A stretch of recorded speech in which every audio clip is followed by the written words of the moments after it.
Hi ആൾ എല്ലാവർക്കും tech Angel Media YouTube ചാനലിലേക്ക് സ്വാഗതം. SCRT new text book series ആണ് ഇവിടെ ഇപ്പോൾ ചോദിക്കുന്ന PSC പരീക്ഷകൾക്കെല്ലാം ഈ ന്യൂ SCRT ടെക്സ്റ്റ് ബുക്ക് സീരീസിൽ നിന്ന് ധാരാളം ക്വസ്റ്റ്യൻ ചോദിക്കുന്നുണ്ട്. ഇവിടെ ക്ലാസ് 5 SCRT ന്യൂ ടെക്സ്റ്റ് ബുക്കിലെ ചാപ്റ്റർ 2 സയൻസ് ചാപ്റ്റർ 2 വ്യാധികൾ പടരാതിരിക്കാൻ എന്ന ചാപ്റ്ററാണ് ഞാൻ ഇവിടെ എടുക്കുന്നത്. ഇവിടെ ഒരു പിക്ചർ കൊടുത്തിട്ടുണ്ട്. ഒരു ഹോസ്പിറ്റലിൽ ഒരു കുട്ടിയെ കണ്ട് അമ്മ വരുന്നത്. ഡോക്ടർ എന്തിനും പകർച്ചപ്പനിയാണെന്ന് പറയുന്ന വീട്ടിൽ വേറെ ആർക്കെങ്കിലും രോഗം വന്നിരുന്നോ? അന്നേരം ആ അമ്മ പറയുന്നു എനിക്കും ഇവന്റെ ചേച്ചിക്കും ഉണ്ടായിരുന്നു എന്ന് പറയുന്നു.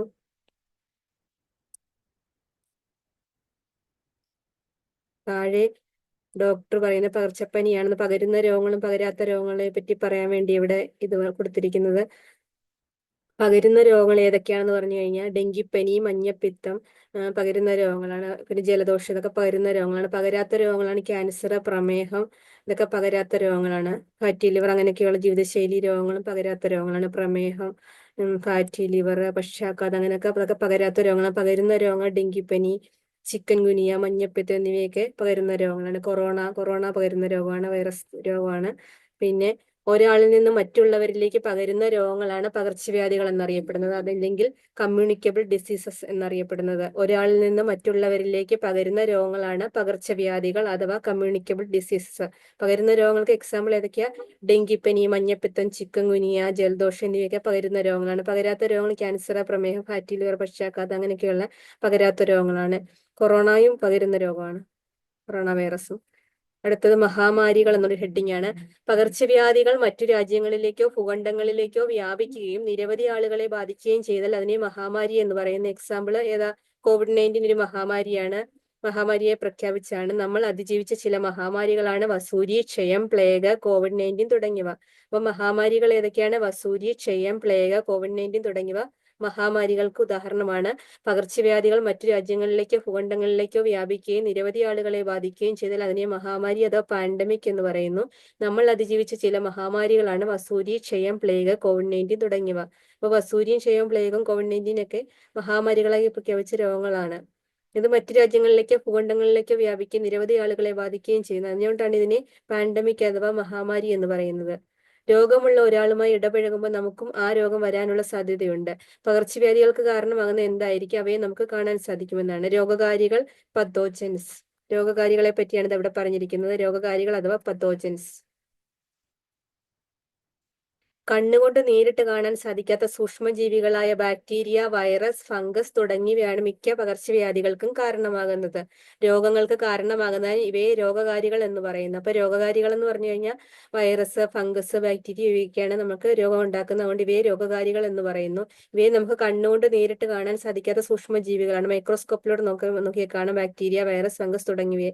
മികച്ച പകർച്ചവ്യാധികൾക്കും കാരണമാകുന്നത് ഈ ബാക്ടീരിയ, വൈറസ്, ഫംഗസ് തുടങ്ങിയവയാണ്. രോഗങ്ങൾക്ക് കാരണമാകുന്നതിന് ഇവയെ രോഗകാരികൾ എന്ന് പറയുന്നത്. അപ്പം പകർച്ചവ്യാധികൾക്ക് കാരണം ഏതാണ്? ഈ സൂക്ഷ്മജീവികളെ ബാക്ടീരിയ, വൈറസ്, ഫംഗസ് തുടങ്ങിയവയാണ്. ഇവിടെ ബാക്ടീരിയയുടെ മൈക്രോസ്കോപ്പ് ദൃശ്യം കൊടുത്തിട്ടുണ്ട്. ഇവിടെ ഫസ്റ്റ് പിക്ചർ. സെക്കൻഡ് പിക്ചർ എന്ന് പറഞ്ഞാൽ വൈറസിന്റെ മൈക്രോസ്കോപ്പ് ദൃശ്യമാണ്. സെക്കൻഡ് വേണമെന്ന് പറയുന്നത്. സൂക്ഷ്മജീവികൾക്കൊപ്പം എല്ലാ സൂക്ഷ്മജീവികളും രോഗകാരികളല്ല. നമ്മുടെ ശരീരത്തിൽ തൊലിപ്പുറത്തുമെല്ലാം ഉപകാരികളായ ഒട്ടനേകം ബാക്ടീരിയകളുണ്ട്. നമ്മുടെ ആഹാരത്തിന്റെ ദഹനത്തിനും ആഗിരണത്തിനുമെല്ലാം അവ സഹായിക്കുന്നുണ്ട്. സൂക്ഷ്മജീവികൾ നമുക്ക് ഉപകാരികളാകുന്ന നിരവധി സന്ദർഭങ്ങളുണ്ട്. ദോശമാവ് പുളിപ്പിക്കുന്നത് ചിലയിനം ബാക്ടീരിയകളാണ്. ബാക്ടീരിയകളും ഫംഗസുകളും ഒക്കെയാണ് ജൈവ അവശിഷ്ടങ്ങളെ വിഘടിപ്പിച്ച് മണ്ണിൽ ചേർക്കുന്നത്. സൂക്ഷ്മജീവികൾ ഉപകാരികളാകുന്ന കൂടുതൽ സന്ദർഭങ്ങൾ കണ്ടെത്തുമെന്ന് പറഞ്ഞിരിക്കുന്നത്. അപ്പോൾ എല്ലാ സൂക്ഷ്മജീവികളും രോഗകാരികളല്ല. ചില നമ്മളെ സഹായിക്കുന്നു, ചില നമുക്ക് ഉപകാരമില്ലാത്ത ചില വൈറസ്, ബാക്ടീരിയ ഒക്കെ നമ്മുടെ ശരീരത്തിൽ കയറി നമുക്ക് രോഗങ്ങൾ ഉണ്ടാകുന്നു. നമ്മുടെ ശരീരത്തിലെ തൊലിപ്പുറത്തുമെല്ലാം ഉപകാരികളായ അനേകം ബാക്ടീരിയകൾ ഉണ്ടെന്ന്. അവ നമ്മുടെ ആഹാരത്തിന്റെ ദഹനത്തിനും ആഗിരണത്തിനും എല്ലാം സഹായിക്കുന്നുണ്ട്. തൊലിപ്പുറത്തുള്ള ബാക്ടീരിയ ആഹാരത്തിന്റെ ദഹനത്തിനും ആഗിരണത്തിനും സഹായിക്കുന്നു. പിന്നെ സൂക്ഷ്മജീവികൾ നമുക്ക് ഉപകാരികളാകുന്ന നിരവധി സന്ദർഭങ്ങളുണ്ട്. ദോശമാവ് പുളിപ്പിക്കുന്നത് ബാക്ടീരിയകൾ, അവ നമ്മെ സഹായിക്കില്ലയോ? ദോശമാവ് പുളിപ്പിക്കുന്നത് ചിലയിനം ബാക്ടീരിയകളാണ്. പിന്നെ ജൈവാവശിഷ്ടങ്ങളെ വിഘടിപ്പിച്ച് മണ്ണിൽ ചേർക്കുന്നത് ബാക്ടീരിയകളും ഫംഗസുകളും ഒക്കെയാണ്. അങ്ങനെയും നമ്മെ സഹായിക്കുന്നുണ്ട്. ഇവിടെ വൈറസ്, സൂക്ഷ്മജീവികളുടെ ഉപകാരവും സൂക്ഷ്മജീവികളെയും കൊണ്ടുള്ള ദോഷങ്ങളുമാണ് ഇവിടെ പറഞ്ഞിരിക്കുന്നത്. താഴെ ഫംഗസുകളുടെ ലോകം എന്നുള്ള ഹെഡിങ്. നമുക്ക് പരിചിതമായ റൊട്ടിപ്പൂപ്പൽ, വസ്ത്രങ്ങളെ ബാധിക്കുന്ന കരിമ്പൻ എന്നിവയെല്ലാം ഫംഗസുകളാണ്. അപ്പൊ ഫംഗസുകളാണ് റൊട്ടിപ്പൂപ്പല്, പിന്നെ വസ്ത്രങ്ങളെ ബാധിക്കുന്ന കരിമ്പൻ എന്നിവയെല്ലാം ഫംഗസുകൾക്ക് ഉദാഹരണമാണ്.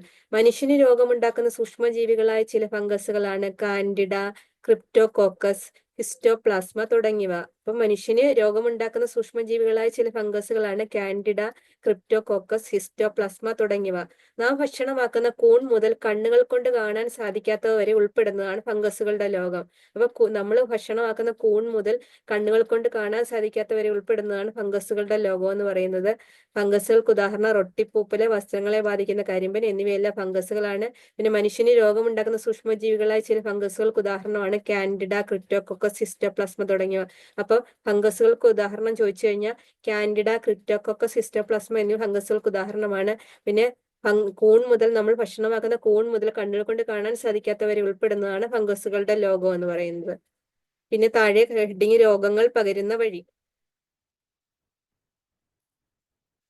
ഈ താഴെ ഒരു ചിത്രം കൊടുത്തിരിക്കുന്നു. ചിത്രീകരണം നിരീക്ഷിച്ച് രോഗങ്ങൾ പകരാനുള്ള സാഹചര്യങ്ങൾ കണ്ടെത്തുക എന്നുള്ളത്. ആ കുട്ടി തുമ്മുന്നത്, പിന്നെ ഒരു ഓമയ്ക്ക കട്ട് ചെയ്ത് വെച്ചാൽ അതിൽ ഈച്ച വന്നിരിക്കുന്നു, പഴം തുറന്നു വെച്ചാൽ അതിൽ ഈച്ച വന്നിരിക്കുന്നു. ഇങ്ങനെയെല്ലാം വൈറസ് നമ്മുടെ ശരീരത്തിൽ വ്യാപിക്കുന്നു എന്ന് പറയുന്ന ആഹാര സാധനങ്ങളിലൂടെ. ചുമയ്ക്കുമ്പോഴും തുമ്മുമ്പോഴും മൂക്കും വായും തൂവാല കൊണ്ട് മറയ്ക്കുന്നത് എന്തിനാണ്? മറ്റുള്ളവർക്ക് അത് വൈറസ് വഴി അവർക്കും തുമ്മലും ചുമയൊന്നും പിടിക്കാതിരിക്കാൻ വേണ്ടി, വൈറസ് വായുവിൽ കൂടി പകരാതിരിക്കാൻ വേണ്ടി മറ്റുള്ളവർക്ക്.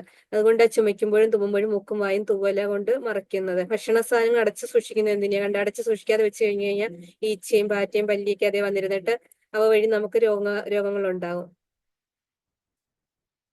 താഴെ വന്നു കഴിഞ്ഞാൽ രോഗകാരികളായ സൂക്ഷ്മജീവികൾ മനുഷ്യ ശരീരത്തിൽ പ്രവേശിക്കുന്ന ഏതെല്ലാം മാർഗങ്ങളിലൂടെയാണ്?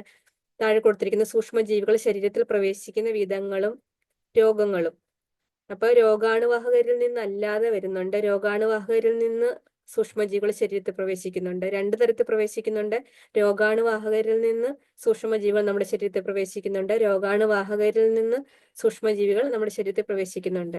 അപ്പൊ രോഗാണുവാഹകരിൽ നിന്നല്ലാതെ പ്രവേശിക്കുന്നത് മണ്ണിലൂടെയും വായുവിലൂടെയാണ്. രോഗാണുവാഹകരിൽ നിന്നല്ലാതെ ശരീരത്തിൽ നമ്മുടെ മണ്ണിലൂടെയും വായുവിലൂടെയാണ് സൂക്ഷ്മജീവികൾ ശരീരത്തിൽ പ്രവേശിക്കുന്നത്. അതിൽ മണ്ണിലൂടെ എങ്ങനെയാണ് സൂക്ഷ്മജീവികൾ നമ്മുടെ ശരീരത്തിൽ എത്തുന്നത്? വിരശല്യം, ടെറ്റനസ് എന്നിവയിലൂടെയാണ് മണ്ണിലൂടെ നമുക്ക് എത്തുന്നത്.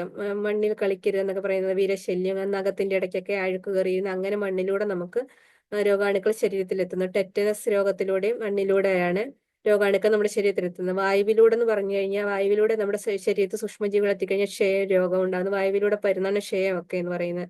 പിന്നെ ജലവും ഭക്ഷണവും വഴി ഉണ്ടാകുന്നതാണ് സൂക്ഷ്മജീവികൾ ശരീരത്തിൽ പ്രവേശിക്കുന്നതിന് ഉദാഹരണം ടൈഫോയിഡ്. ടൈഫോയിഡ് പകരുന്നത് ജലവും ഭക്ഷണവും വഴിയാണ്. അതുവഴി നമ്മുടെ സൂക്ഷ്മജീവികൾ ശരീരത്തിൽ എത്തുന്നു. ശുദ്ധമല്ലാത്ത ജലവും ഭക്ഷണവും ഒക്കെ ഉപയോഗിക്കുന്ന വഴിയാണ് ടൈഫോയിഡ് ഉണ്ടാകുന്നത്. മണ്ണിലൂടെ ഉണ്ടാകുന്ന രോഗമാണ് വിരശല്യവും ടെറ്റനസും. വായുവിലൂടെ ഉണ്ടാകുന്നതാണ് ക്ഷയം, ജലദോഷം എന്നിവയൊക്കെ വായുവിലൂടെ പകർന്നുണ്ടാകുന്നവയാണ്. പിന്നെ രോഗാണുവാഹകരിൽ നിന്ന് സൂക്ഷ്മജീവികൾ ശരീരത്തിൽ പ്രവേശിക്കുന്ന വിധം രണ്ട് തരത്തിലുണ്ട്. രോഗാണുവാഹകരിൽ നിന്ന് ഡെങ്കിപ്പനി, ചിക്കൻ ഗുനി എന്നിവയൊക്കെ. ഡെങ്കിപ്പനിയൊക്കെ അവരെ കുത്തുന്ന രോഗമുള്ള ആളെ കുത്തുന്ന കൊതു മറ്റൊരാളെ കുത്തിക്കഴിഞ്ഞാൽ അവർക്കും ഡെങ്കിപ്പനിയൊക്കെ ഉണ്ടാകുന്ന ചിക്കൻ ഗുനി. അങ്ങനെ രോഗാണുവാഹകരിൽ നിന്നുണ്ടാകുന്ന രോഗങ്ങൾക്ക് ഉദാഹരണം ഡെങ്കിപ്പനി, ചിക്കൻ ഗുനി എന്നിവയൊക്കെയാണ് രോഗാണുവാഹകരിൽ നിന്നുണ്ടാകുന്നതാണ്. പിന്നെ മനുഷ്യരിൽ നിന്നുണ്ടാകുന്ന മനുഷ്യർ രോഗാണുവാഹകരാകുമ്പോൾ അതിൽ നിന്നുണ്ടാകുന്നതാണ്. അവർക്ക് രോഗം ഉണ്ടാകുമ്പോൾ അതിൽ നിന്നുണ്ടാകുന്ന കുഷ്ഠം. പിന്നെ പക്ഷികൾക്കുണ്ടാകുന്നുണ്ട് രോഗാണുവാഹകരിൽ നിന്ന് രോഗങ്ങൾ.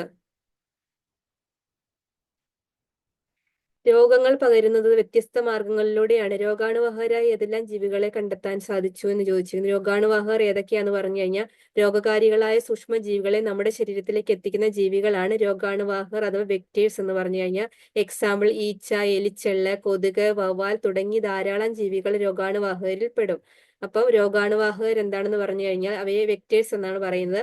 രോഗകാരികളായ സൂക്ഷ്മജീവികളെ നമ്മുടെ ശരീരത്തിലേക്ക് എത്തിക്കുന്ന ജീവികളാണ് രോഗാണുവാഹകർ. ഈച്ച, എലിച്ചെള്ള്, കൊതുക്, വവ്വാൽ തുടങ്ങി ധാരാളം ജീവികൾ രോഗാണുവാഹകരിൽ പെടും. അപ്പൊ രോഗാണുവാഹകർ ഏത്? വവ്വാലിൽ നിന്നല്ലേ നിപ രോഗം പകരുന്നത്. ഈച്ച, എലിച്ചെള്ള്, കൊതുകിൽ നിന്ന് ഡെങ്കിപ്പനി, ചിക്കൻഗുനി എന്നിവ ഉണ്ടാകുന്നു. ഈച്ചയിൽ നിന്ന് വരുന്നു, എലിച്ചെള്ളിൽ നിന്ന് എലിപ്പനി ഉണ്ടാകുന്നു. അങ്ങനെ ധാരാളം ജീവികൾ രോഗാണുവാഹകരിൽ പെടും. താഴെ പിക്ചർ കൊടുത്തിട്ടുണ്ട്. ഈച്ച, പാറ്റ, വവ്വാല്, കൊതുക്, എലിച്ചെള്ള് ഇതിന്റെ എല്ലാം പിക്ചർ കൊടുത്തിട്ടുണ്ട്. പരിസരം മലിനമാകുമ്പോൾ ഇത് താഴെ കുറച്ച് പിക്ചർ കൊടുത്തിട്ടുണ്ട്. പരിസരം മലിനമായി കഴിഞ്ഞാൽ രോഗങ്ങൾ കൂടുകയുള്ളൂ. എലികളൊക്കെ വേസ്റ്റ് എടുത്തുകൊണ്ട് പോകുന്നു, ഈച്ചകൾ പെരുകുന്നു, കൊതുകുകൾ പെരുകുന്നു. അപ്പൊ രോഗാണുവാഹകർ പെരുകുന്ന സാഹചര്യങ്ങൾ താഴെ കൊടുത്തിരിക്കുന്നത്. രോഗാണുവാഹകർ പെരുകുന്ന സാഹചര്യങ്ങൾ താഴെ ഫസ്റ്റ് വണ്ണ് ഈച്ച എന്ന് പറയുന്നു, സെക്കൻഡ് കൊതുക്, തേർഡ് വണ്ണ് എലി. ഇതെല്ലാം രോഗാണുവാഹകര, ഈച്ച, കൊതുക്, എലി എന്നിവ. കൊതുക് എങ്ങനെയാവും ഉണ്ടാകുന്ന പെരുകുന്ന സാഹചര്യങ്ങള്? ഉപേക്ഷിച്ച പ്ലാസ്റ്റിക് കവറുകളിലും കുപ്പികളിലും ചിരട്ടകളിലും കെട്ടിക്കിടക്കുന്ന ജലത്തിലും കൊതുക് മുട്ടയിട്ട് വളരുന്നു. അപ്പൊ കൊതുകുകൾ വളരുന്നത് നമ്മുടെ പരിസരം ശുചിയായിട്ട് സൂക്ഷിക്കാത്തത് മുഖാന്തരമാണ്. ഉപേക്ഷിച്ച പ്ലാസ്റ്റിക് കവറുകളിലും കുപ്പികളിലും ചിരട്ടകളിലും കെട്ടിക്കിടക്കുന്ന ജലത്തിലും കൊതുക് മുട്ടയിട്ട് വളരുന്നത് വഴി ഡെങ്കിപ്പനിയും ചിക്കൻകുനിയൊക്കെ ഉണ്ടാവുന്ന കൊതുക് വഴിയാണ്. ഈച്ചയും നമ്മുടെ പരിസരം ശുചിയായിട്ട് സൂക്ഷിച്ചാൽ ഈച്ചയും പെരുകുന്നുണ്ട്.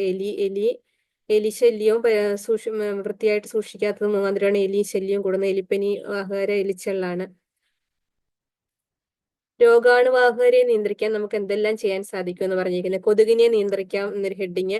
കൊതുകിനെ നിയന്ത്രിച്ചാൽ കുറേയേറെ രോഗങ്ങൾ തടയാം. കൊതുക് വളരുന്ന സാഹചര്യം നമ്മുടെ വീട്ടുപരിസരങ്ങളിൽ മാത്രം ഇല്ലാതാക്കിയാൽ മതി. ഇല്ലാതാക്കിയാൽ പോരാ, എല്ലായിടവും കൊതുക് വളരുന്ന സാഹചര്യം ഒഴിവാക്കണം. നദികളിലും കെട്ടിക്കിടക്കുന്ന വെള്ളത്തിലും.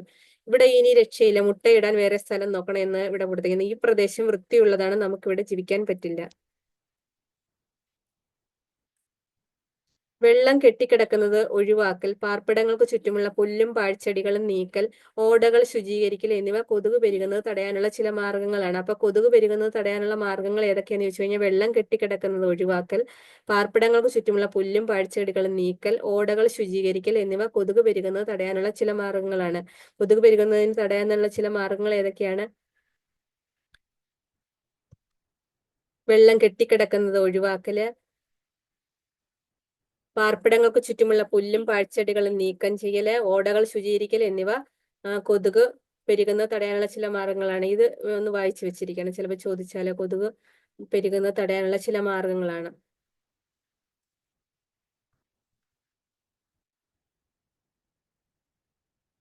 താഴെ ഒരു പിക്ചർ കൊടുത്തിട്ടുണ്ട്. കൊതുക് അടിക്കാതിരിക്കാൻ കൊതുകുതിരി കത്തിച്ച് വെച്ചേക്കുന്നു. ഇവിടെ ബാറ്റ് യൂസ് ചെയ്യുന്നു. പിന്നെ ഒരു കൊച്ചുകുട്ടിയെ നെറ്റിനകത്ത് ഇട്ടേക്കുന്നു കൊതുക് കുത്താതിരിക്കാന്. പിന്നെ ലിക്വിഡ് ഓൺ ചെയ്ത് വെക്കുന്നു. സന്ധ്യാസമയത്ത് നമ്മളിത് ചെയ്യുന്ന കാര്യങ്ങളാണ് കൊതുകിൽ നിന്ന് രക്ഷ നേടാൻ വേണ്ടി. കൊതുക് കടി ഏൽക്കാതിരിക്കാനുള്ള മുൻകരുതലുകൾ ഏതെല്ലാമാണ്? സന്ധ്യാസമയത്ത് വാതിലും ജനലും അടച്ചിടുക. പിന്നെ അകത്ത് കയറുന്ന കൊതുകിനെ പിന്നെ കൊതുകുതിരി കത്തിക്കുക. പിന്നെ ബാറ്റ് കൊണ്ട് കൊതുകിനെ കൊല്ലുക. അതൊക്കെയാണ് സന്ധ്യാസമയത്ത് നമ്മൾ ചെയ്യുന്നത്. താഴെ രോഗം പകരാതിരിക്കാൻ പരിസര ശുചിത്വം മാത്രം ഉറപ്പാക്കിയാൽ മതിയോ? ശ്രദ്ധിക്കേണ്ട മറ്റു ചില കാര്യങ്ങൾ കൂടി നോക്കൂ എന്ന് അറിഞ്ഞിരിക്കുന്നത്. രോഗങ്ങൾ വരാതിരിക്കാൻ ശ്രദ്ധിക്കേണ്ട കാര്യങ്ങൾ. രോഗങ്ങൾ ഏതൊക്കെയാണ്? ആഹാരത്തിലൂടെയും ജലത്തിലൂടെയും പകരുന്ന രോഗങ്ങളുണ്ട്. വായുവിലൂടെയും സമ്പർക്കത്തിലൂടെയും പകരുന്ന രോഗങ്ങളുണ്ട്. മണ്ണിലൂടെയും മലിനജലത്തിലൂടെയും പകരുന്ന രോഗങ്ങളുണ്ട്.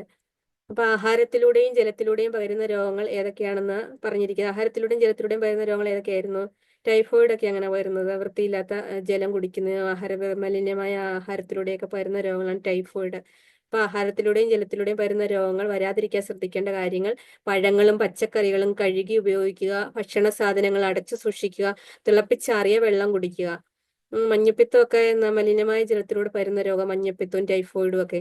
പഴങ്ങളും പച്ചക്കറികളും കഴുകി ഉപയോഗിക്കുക, ഭക്ഷണ സാധനങ്ങൾ അടച്ചു സൂക്ഷിക്കുക, തിളപ്പിച്ചാറിയ വെള്ളം കുടിക്കുക എന്നിവയാണ് ആഹാരത്തിലൂടെയും ജലത്തിലൂടെയും പകരുന്ന രോഗങ്ങൾ വരാതിരിക്കാൻ ശ്രദ്ധിക്കേണ്ട കാര്യങ്ങൾ. വായുവിലൂടെയും സമ്പർക്കത്തിലൂടെയും പകരുന്ന രോഗങ്ങൾ ഏതൊക്കെയാണ്? കുഷ്ഠമൊക്കെ വായുവിലൂടെ പകരുന്ന രോഗമാണ്. ക്ഷയവും അങ്ങനെയൊക്കെയുള്ളത്. സമ്പർക്കത്തിലൂടെ പകരുന്ന രോഗം കുഷ്ഠം, വായുവിലൂടെ പകരുന്ന രോഗമാണ് ക്ഷയം.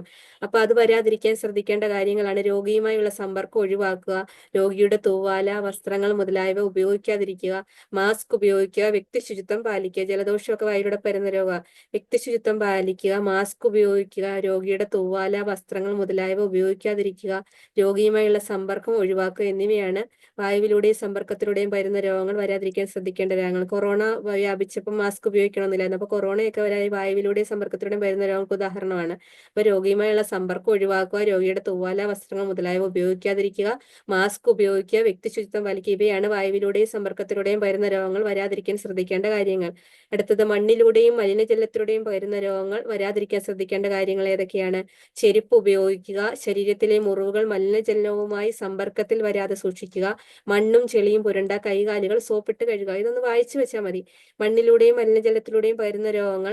ചെരുപ്പ് ഉപയോഗിക്കുക, വരാതിരിക്കാൻ ശ്രദ്ധിക്കേണ്ട കാര്യങ്ങളാണ്: ചെരുപ്പ് ഉപയോഗിക്കുക, ശരീരത്തിലെ മുറിവുകൾ മലിനജലവുമായി സമ്പർക്കത്തിൽ വരാതെ സൂക്ഷിക്കുക, മണ്ണും ചെളിയും പുരണ്ടാൽ കൈകാലുകൾ സോപ്പിട്ട് കഴുകുക. ഇത്രയും. അപ്പൊ ഇത് ഇമ്പോർട്ടന്റ്. ഓരോന്നിനും പിന്നെ സ്റ്റേറ്റ്മെന്റ് ടൈപ്പ് ക്വസ്റ്റ്യൻസ് ചോദിക്കുക ഇവിടെ നിന്ന്. ഇപ്പോഴത്തെ PSC പരീക്ഷയ്ക്ക് ഇവിടെ നിന്ന് ക്വസ്റ്റ്യൻസ് ചോദിച്ചിട്ടുണ്ട് ധാരാളം. ഇതൊക്കെ വായിച്ചു വെച്ചിരിക്കണം.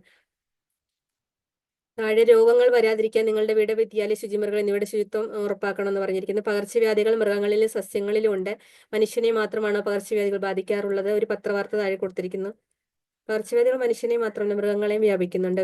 ഈ താറാവിനെ ബാധിക്കുന്നുണ്ട്, താറാവിനെ, പിന്നെ കോഴികളെ ബാധിക്കുന്നുണ്ട്, പശുക്കളെ, ആടിനെ, അങ്ങനെ ഓരോന്നിനെയുണ്ട്. മനുഷ്യർക്ക് മാത്രമല്ല, മൃഗങ്ങളെ പകർച്ചവ്യാധികൾ വ്യാപിക്കുന്നുണ്ട്. താഴെ പകർച്ചവ്യാധികൾ ബാധിച്ച സസ്യങ്ങൾ നിങ്ങൾ ശ്രദ്ധിച്ചിട്ടുണ്ടോ? നെല്ലിലെ തവിട്ട് ഇലപ്പുള്ളി, അത് പകർച്ചവ്യാധി രോഗമാണ് ചെടികളിൽ സംഭവിക്കുന്നത്. നെല്ലിലെ തവിട്ട് ഇലപ്പുള്ളി, ഇവിടെ പിക്ചർ കൊടുത്തിട്ടുണ്ട്. തവിട്ട് നിറത്തെ ഇലപ്പുള്ളി കാണുന്ന നെല്ലിലെ പകർച്ചവ്യാധികൾക്ക് ഉദാഹരണം. പിന്നെ പയറിലെ മൊസൈക്ക് രോഗം, നേണ്ട പയർ ചെടിയുടെ ഇലയിൽ കണ്ടോ മൊസൈക്ക് രോഗം വന്നിരിക്കുന്നു. തെങ്ങിലെ കൂമ്പ് ചീയല്, തെങ്ങിന്റെ മുകൾവശം കൊടുത്തിട്ടുണ്ട്, തെങ്ങിലെ കൂമ്പ് ചീയല്, ഇതെല്ലാം പകർച്ചവ്യാധികളാണ്. ചെടികളെ ബാധിക്കുന്ന, സസ്യങ്ങളെ ബാധിക്കുന്ന പകർച്ചവ്യാധികൾക്ക് ഉദാഹരണമാണ് നെല്ലിലെ തവിട്ട് ഇലപ്പുള്ളി, പയറിലെ മൊസൈക്ക് രോഗം, തെങ്ങിലെ കൂമ്പ് ചീയൽ.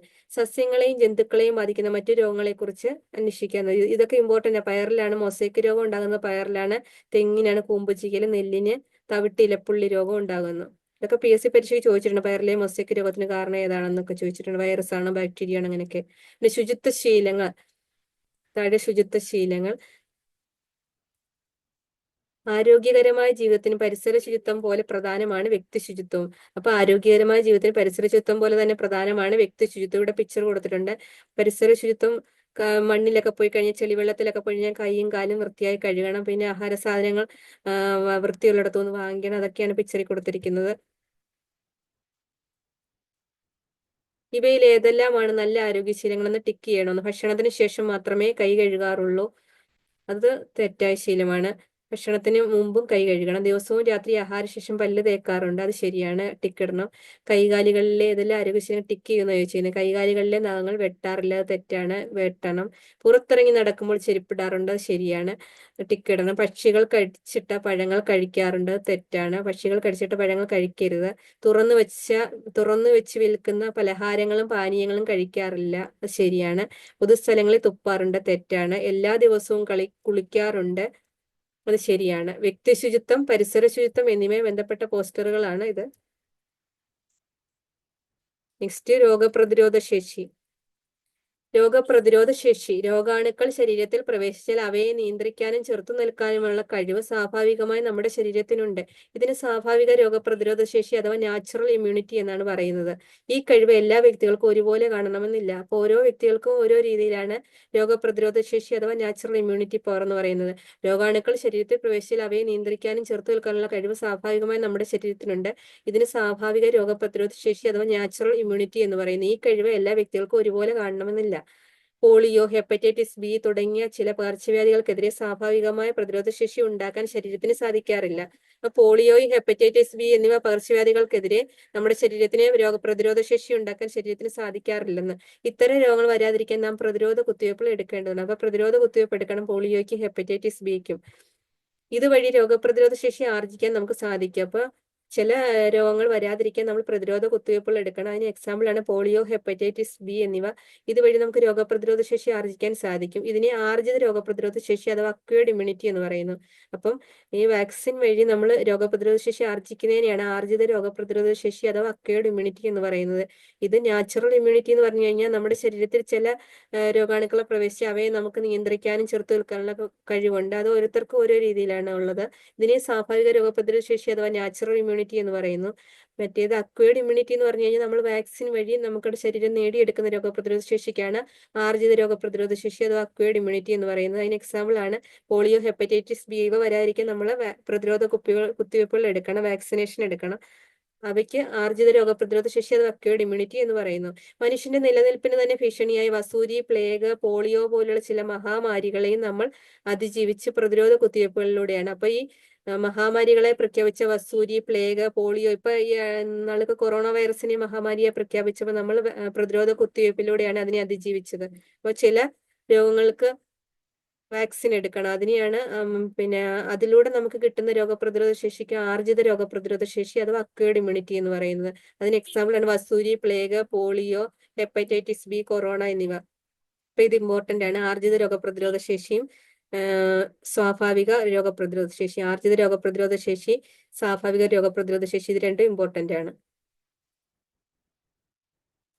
എക്സാമ്പിളും താഴെ വാക്സിൻ എടുക്കാനുള്ളവർ കൗണ്ടർ 2 വരണം എന്നൊരു പിക്ചർ കൊടുത്തേക്കുന്നത്. വാക്സിന് കൊറോണ വൈറസിന് ഇതുപോലെ ക്യൂ നിന്ന് എടുത്തതല്ലേ. കൊറോണ വൈറസിന് വാക്സിൻ എടുക്കുന്നത് ചില രോഗങ്ങൾ വരാതിരിക്കാനുള്ള മുൻകരുതലുകളാണ്. ഏതെല്ലാം രോഗങ്ങളെ പ്രതിരോധിക്കാനാണ് വാക്സിനുകൾ എടുക്കേണ്ടത്? 16 വയസ്സിനുള്ളിൽ നിർബന്ധമായി എടുക്കേണ്ട വാക്സിനുകൾ ഏതൊക്കെയാണ്? ചെറിയ കുട്ടികൾക്ക് കുറെ വാക്സിൻ ഇല്ലേ? 12 വയസ്സിലെ, 15 വയസ്സിലെ, അങ്ങനെ കുറെ വാക്സിനുകളുണ്ട്. കൂടുതൽ വിവരങ്ങൾ ആരോഗ്യ പ്രവർത്തകരും വിഭാഗത്തിന് ശരിക്കും ഇവിടെ വാക്സിൻ എടുക്കേണ്ട ആവശ്യകതയെ പറ്റി പറഞ്ഞിരിക്കുന്നു. വാക്സിനേഷൻ ചാർട്ട് താഴെ കൊടുത്തിട്ടുണ്ട്. First one BCG, bacillus Calmette Guerin, OPV oral polio vaccine, hep B hepatitis B a, ഫിപ് ബി polio vaccine fractional dose, RVV rotavirus വാക്സിന്റെ പേരുകളാണ് ഇവിടെ. വാക്സിനേഷൻ ചാർട്ടും OPV, BCG, ഹെപ് ബി ചെറിയ കുട്ടികൾക്ക് എടുക്കുന്നത്. അതിലൂടെ ഇച്ചിരി പ്രായം കുറച്ചുകൂടി ആകുമ്പോൾ ഒരു മാസത്തിനൊക്കെ എടുക്കുന്നതാണ് BCG. 1 മാസത്തിനുള്ളിൽ എടുക്കുന്ന വാക്സിനാണ് BCG, OPV, ഹെപ് ബി എന്നിവ. ഇത് 1.5 മാസത്തിനാണ് OPV1, RVV1, പെന്റാവാലന്റ് 1, ഫിപ്-വി1, PCV1 എന്ന വാക്സിന്. ഒരു 4 മാസം 5 മാസത്തിനൊക്കെയാണ് OPV2, RVV2, പെന്റാവാലന്റ് 2 വാക്സിൻ എടുക്കുന്നത്. OPV3, RVV3, പെന്റാവാലന്റ് 3, ഫിപ്-വി2, PCV2 എന്നിവ അതിൽ ഇച്ചിരൂടെ വലുതാവുന്ന കുട്ടികൾ 14 ആഴ്ചയിലുള്ള കുട്ടികൾക്ക് എടുക്കുന്ന വാക്സിനാണ് ഈ വാക്സിൻ. അപ്പൊ ഈ ചാർട്ട് ഒന്ന് നോക്കി വെച്ചേക്കണം. ഓരോ വാക്സിൻ ജനന സമയത്ത് എടുക്കുന്നതാണ് OPV, BCG, ഹെപ് ബി. 6 ആഴ്ചയിൽ എടുക്കുന്ന OPV1, RVV1, പെന്റാവാലന്റ് 1, ഫിപ്-വി1, PCV1. 10 ആഴ്ചയിൽ എടുക്കുന്ന OPV2, RVV2, പെന്റാവാലന്റ് 2. 14 ആഴ്ചയിൽ കുട്ടികൾക്ക് എടുക്കുന്ന വാക്സിനാണ് OPV3, RVV3, പെന്റാവാലന്റ് 3, ഫിപ്-വി2, PCV2 എന്നിവ. വാക്സിനേഷൻ ചാർട്ടാണ് കൊടുത്തിരിക്കുന്നത്. ഇതൊന്ന് വായിച്ചിട്ട് പോകണം ഓരോ വാക്സിനും എടുക്കേണ്ടത് ഏതൊക്കെ പ്രായത്തിലാണ് കുട്ടികൾക്ക് എന്നുള്ളത്. BCG bacillus Calmette Guerin, OPV oral polio vaccine, hep B hepatitis B, fIPV polio vaccine fractional dose, RVV rotavirus vaccine. ഇതിന്റെയൊക്കെ ഫുൾ ഫോം ആണ് കൊടുത്തിരിക്കുന്നത്. താഴെ പ്രതിരോധ വാക്സിനുകൾ, വാക്സിന്റെ പേര്, പ്രായം, രോഗം എന്നിവയാണ്. പോളിയോ വാക്സിൻ എപ്പോൾ എടുക്കണം? പ്രായം, രോഗം. പോളിയോ വരാതിരിക്കാനാണ് പോളിയോ വാക്സിൻ എടുക്കുന്നത്. ടെറ്റനസ്, ഡിഫ്തീരിയ വാക്സിൻ 10 വയസ്സ് 16 വയസ്സ് പ്രായമുള്ള കുട്ടികൾക്കാണ് ഇതെടുക്കുന്നത്. രോഗം വരാതിരിക്കാൻ വേണ്ടി, ടെറ്റനസ് രോഗം വരാതിരിക്കാൻ, ഡിഫ്തീരിയ രോഗം വരാതിരിക്കാനും വേണ്ടി എടുക്കുന്നതാണ്. അങ്ങനെ ഓരോ വാക്സിന്റെ ഉപയോഗവും പ്രായവും രോഗവും താഴെ വന്നു കഴിഞ്ഞാൽ PCV ന്യൂമോകോക്കൽ കൺജുഗേറ്റ് വാക്സിൻ. PCV എന്ന് പറയുന്നത് pneumococcal കൺജുഗേറ്റ് vaccine. MR measles rubella vaccine. DPT diphtheria pertussis tetanus vaccine. ഇതിന് 3നും വേണ്ടിയുള്ളതാണ് DPT വാക്സിൻ. TD എന്ന് പറഞ്ഞ ടെറ്റനസ് ഡിഫ്തീരിയ വാക്സിൻ. അപ്പൊ PCV pneumococcal conjugate vaccine, MR measles rubella vaccine, DPT diphtheria pertussis tetanus vaccine, TD tetanus diphtheria vaccine. MR1 PCV booster, vitamin A, ഫിപ്-വി3. ഇത്രയാണ് ഈ പ്രായത്തിൽ കൊടുക്കുന്ന കുട്ടികൾക്ക്. 9 മാസം പ്രായമുള്ള കുട്ടികൾക്ക്. ഇത് 16 മുതൽ 24 വരെ മാസം പ്രായമുള്ള കുട്ടികൾക്കാണ് MR2 OPV booster, DPT booster, vitamin A2. ഇവിടെ 5 മുതൽ 6 വയസ്സുള്ള കുട്ടികൾക്ക് DPT ബൂസ്റ്റർ 2. 10 വയസ്സിൽ എടുക്കുന്നതാണ് TD1, 16 വയസ്സിൽ TD2.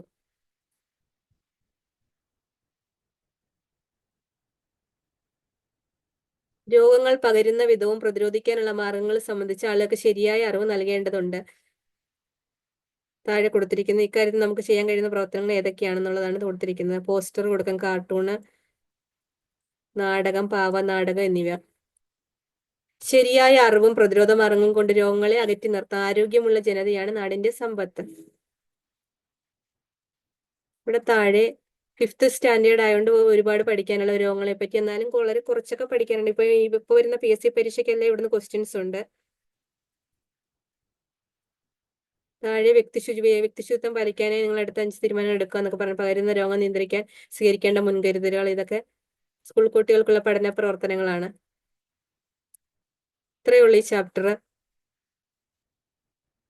പുതിയ SCERT ചാപ്റ്റർ ആണ് ഇത്. എല്ലാവരും വായിച്ചിരിക്കണം. ഇനി വരുന്ന PSC പരീക്ഷകൾക്കും ഇത് ഇമ്പോർട്ടന്റ് ആണ്. ഇവിടുന്ന് ധാരാളം ക്വസ്റ്റ്യൻസ് ഇപ്പൊ ചോദിക്കുന്നുണ്ട്. എല്ലാവർക്കും ഈ ക്ലാസ് ഇഷ്ടമായെന്ന് വിചാരിക്കുന്നു. നല്ലതും മനസ്സിലായില്ലെങ്കിൽ ഒന്നുകൂടി ഒന്ന് റിവൈസ് ചെയ്താൽ മതി. ഇവിടെ രോഗകാരികളെ പറ്റിയൊക്കെ പറഞ്ഞിരിക്കുന്നത്. വാക്സിൻ എടുക്കേണ്ടത് നിർബന്ധവും അങ്ങനെ കാര്യങ്ങളൊക്കെയാണ് പറഞ്ഞിരിക്കുന്നത്. പിന്നെ ഇവിടെ പഠിക്കേണ്ടതുള്ളത് അക്വേർഡ് ഇമ്മ്യൂണിറ്റി, ആർജിത രോഗപ്രതിരോധ ശേഷി, സ്വാഭാവിക രോഗപ്രതിരോധ ശേഷി എന്താണെന്നും അതിന് എക്സാമ്പിൾ ഏതാണെന്നും, പിന്നെ കൊതുകിൽ നിന്ന് വരുന്ന രോഗങ്ങൾ ഏതൊക്കെയാണ്, ഡെങ്കിപ്പനി, ചിക്കൻ ഗുനിയ എന്നിവ കൊതുകിൽ നിന്ന് വരുന്ന രോഗങ്ങളാണ്. പിന്നെ ഇതാ ചെടിയിലും പകർച്ചവ്യാധികൾ ഉണ്ടാകുന്ന നെല്ലിലെ തവിട്ടിലപ്പള്ളി, പയറിലെ മൊസൈക്ക് രോഗം, തെങ്ങിലെ കൂമ്പുചീൽ എന്നിവ ചെടികളിൽ ഉണ്ടാകുന്ന പകർച്ചവ്യാധിക്ക് ഉദാഹരണമാണ്. പിന്നെ മൃഗങ്ങളിലും പകർച്ചവ്യാധികൾ ഉണ്ടാകുന്നുണ്ട്. കോഴികള്, താറാവ്, പശു, ആട് അങ്ങനെ അവയിലും ഉണ്ടാകുന്നുണ്ട്. പിന്നെ ആഹാരത്തിലൂടെ ഈ കോളം ഇമ്പോർട്ടന്റ് ആണ്. ആഹാരത്തിലൂടെയും ജലത്തിലൂടെയും പകരുന്ന രോഗങ്ങൾ വരാതിരിക്കാൻ ശ്രദ്ധിക്കേണ്ട കാര്യങ്ങൾ, വായുവിലൂടെയും സമ്പർക്കത്തിലൂടെയും പകരുന്ന രോഗങ്ങൾ വരാതിരിക്കാൻ ശ്രദ്ധിക്കേണ്ട കാര്യങ്ങൾ, മണ്ണിലൂടെയും മലിനജലത്തിലൂടെയും പകരുന്ന രോഗങ്ങൾ വരാതിരിക്കാൻ ശ്രദ്ധിക്കേണ്ട കാര്യങ്ങൾ, ഇത് പഠിച്ചിരിക്കണം. പിന്നെ ഇവിടെ ഇമ്പോർട്ടന്റ് ആയിട്ടുള്ളത് പിന്നെ കൊതുകൾ പകരാതിരിക്കാൻ ശ്രദ്ധിക്കേണ്ട കാര്യങ്ങൾ, വെള്ളം കെട്ടിക്കിടക്കുന്ന ഒഴിവാക്കൽ, പാർപ്പിടങ്ങൾക്ക് ചുറ്റുമുള്ള പുല്ലും പാഴ്ചെടികളും നീക്കൽ, ഓടകൾ ശുചീകരിക്കൽ എന്നിവ കൊതുക് പെരുകുന്നത് തടയുന്നതിന് സ്വീകരിക്കേണ്ട മാർഗങ്ങളാണെന്നാണ് പറഞ്ഞിരിക്കുന്നത്. അത് ഇമ്പോർട്ടന്റ് ആണ്. പിന്നെ കൊതുകിനെ നിയന്ത്രിക്കുന്നത്, പിന്നെ കൊതുക് വരുന്നത് സാഹചര്യം ഏതൊക്കെയാണ്? ഉപേക്ഷിച്ച പ്ലാസ്റ്റിക് കവറുകളിലും കുപ്പികളിലും ചിരട്ടകളിലും കെട്ടിക്കിടന്ന ജലത്തിലും കൊതുക് മുട്ടയിട്ട് വളരുന്നു. ഒക്കെ ഒന്ന് വായിച്ചു വെച്ചിരുന്നാൽ മതി. പിന്നെ ഇവിടെ ഇമ്പോർട്ടന്റ് ആയിട്ടുള്ളത് സൂക്ഷ്മജീവികൾ ശരീരത്തിൽ പ്രവേശിക്കുന്ന വിധമാണ്. രോഗാണുവാഹകരിൽ നിന്നല്ലാതെ പ്രവേശിക്കുന്ന മണ്ണിലൂടെയും വായുവിലൂടെയും രോഗാണുവാഹരിൽ നിന്ന് പ്രവേശിക്കുന്നത് കൊതുക് വഴിയുണ്ട്. ഡെങ്കിപ്പനി പക്ഷികൾ വഴി വരുന്നുണ്ട്, മനുഷ്യർ വഴിയുണ്ട്. പിന്നെ മണ്ണിലൂടെ വിരശല്യം, ടെറ്റനസ്, വായുവിലൂടെ ക്ഷയം, ജലദോഷം എന്നിവ, ജലം ഭക്ഷണം വഴിയാണ് ടൈഫോയിഡ്, മഞ്ഞപ്പിത്തം എന്നിവയൊക്കെ ഉണ്ടാകുന്നത്. ഇമ്പോർട്ടന്റ് ആയിട്ടുള്ള പോയിന്റുകൾ ഞാൻ എടുത്തു കാണിക്കുന്നത്, രോഗങ്ങൾ പകരുന്ന വഴി വായുവിലൂടെ ചുമയ്ക്കുമ്പോഴും തുമ്മുമ്പോഴും വായുവിലൂടെ ഒക്കെ പകരുന്നുണ്ട്. പിന്നെ ഫംഗസുകൾ എന്താണെന്ന് പറഞ്ഞിരിക്കുന്നത്, റൊട്ടിപ്പൂപ്പൽ, വസ്ത്രങ്ങളെ ബാധിക്കുന്ന കരിമൻ എന്നിവയിലെ ഫംഗസുകളാണ്. പിന്നെ മനുഷ്യന് ചില രോഗമുണ്ടാക്കുന്ന സൂക്ഷ്മജീവികളെ ഫംഗസുകൾക്ക് ഉദാഹരണം ചോദിച്ചു കഴിഞ്ഞാൽ കാൻഡിഡ, ക്രിപ്റ്റോകോക്കസ്, ഹിസ്റ്റോപ്ലാസ്മ തുടങ്ങിയവയാണ്. അപ്പൊ ഫംഗസുകൾക്ക് ഉദാഹരണം ചോദിച്ചു കഴിഞ്ഞാൽ കാൻഡിഡ, ക്രിപ്റ്റോകോക്കസ്, ഹിസ്റ്റോപ്ലാസ്മ എന്നിവയാണ്. സൂക്ഷ്മജീവികളെ നമുക്ക് മൈക്രോസ്കോപ്പിലൂടെ കാണിക്കുന്ന ദൃശ്യമാണ്. ബാക്ടീരിയയുടെ മൈക്രോസ്കോപ്പ് ദൃശ്യം, വൈറസിന്റെ മൈക്രോസ്കോപ്പ് ദൃശ്യമാണ് ഇവിടെ. പിന്നെ പകർച്ചവ്യാധികൾ എന്ന് പറഞ്ഞു കഴിഞ്ഞാൽ മഹാമാരികൾക്ക് എക്സാമ്പിൾ ഏതൊക്കെയാണ്? വസൂരി, ക്ഷയം, പ്ലേഗ്, COVID-19 തുടങ്ങിയ മഹാമാരികൾക്ക് എക്സാമ്പിളാണ്. മഹാമാരി പാൻഡമിക് എന്ന് പറയുന്നു. പകർച്ചവ്യാധികൾ മറ്റു രാജ്യങ്ങളിലേക്ക്, ഭൂഖണ്ഡങ്ങളിലേക്ക് വ്യാപിക്കുകയും നിരവധി ആളുകളെ ബാധിക്കുകയും ചെയ്താൽ അതിനെ മഹാമാരി അതോ പാൻഡമിക് എന്ന് പറയുന്നു. എക്സാമ്പിൾ വസൂരി, ക്ഷയം, പ്ലേഗ്, COVID-19 തുടങ്ങിയ മഹാമാരികൾക്ക് എക്സാമ്പിളാണ്. പകർച്ചവ്യാധികൾ എന്ന് പറഞ്ഞു കഴിഞ്ഞാൽ ഒരാളിൽ നിന്ന് മറ്റുള്ളവരിലേക്ക് പകരുന്ന രോഗങ്ങളാണ് പകർച്ചവ്യാധികൾ അഥവാ കമ്മ്യൂണിക്കബിൾ ഡിസീസസ്. പിന്നെ പകരുന്ന രോഗങ്ങൾ ഏതൊക്കെയാണെന്ന് ഇവിടെ പറഞ്ഞിട്ടുണ്ട്. ഡെങ്കിപ്പനി, മഞ്ഞപ്പിത്തം, കുഷ്ഠം എന്നിവ പകരുന്ന രോഗങ്ങൾക്ക് ഉദാഹരണമാണ്. പകരാത്ത രോഗങ്ങൾ ക്യാൻസർ, പ്രമേഹം, ഫാറ്റി ലിവർ, വിഷാക്കാത എന്നിവ പകരാത്ത രോഗങ്ങൾക്ക് ഉദാഹരണമാണ്. ഇത്രയേ ഉള്ളൂ ഈ ചാപ്റ്ററിൽ. രോഗങ്ങളെ പറ്റിയാണ് ഇവിടെ പറഞ്ഞിരിക്കുന്നത്. വ്യാധികൾ പടരാതിരിക്കാൻ എന്നിവ ACERT 5th സ്റ്റാൻഡേർഡിലെ ചാപ്റ്റർ 2 ആണ്. എല്ലാവർക്കും മനസ്സിലായെന്ന് വിചാരിക്കുന്നു. എല്ലാവരും ഒന്ന് സബ്സ്ക്രൈബ് ചെയ്യണേ Tech Angel Media YouTube channel. ഇത് പ്ലേലിസ്റ്റ് ഞാൻ ക്രിയേറ്റ് ചെയ്ത് യൂട്യൂബ് ചാനലിൽ ഇട്ടിട്ടുണ്ട്. 7th standard social science full chapters ഇട്ടിട്ടുണ്ട്. Thank U.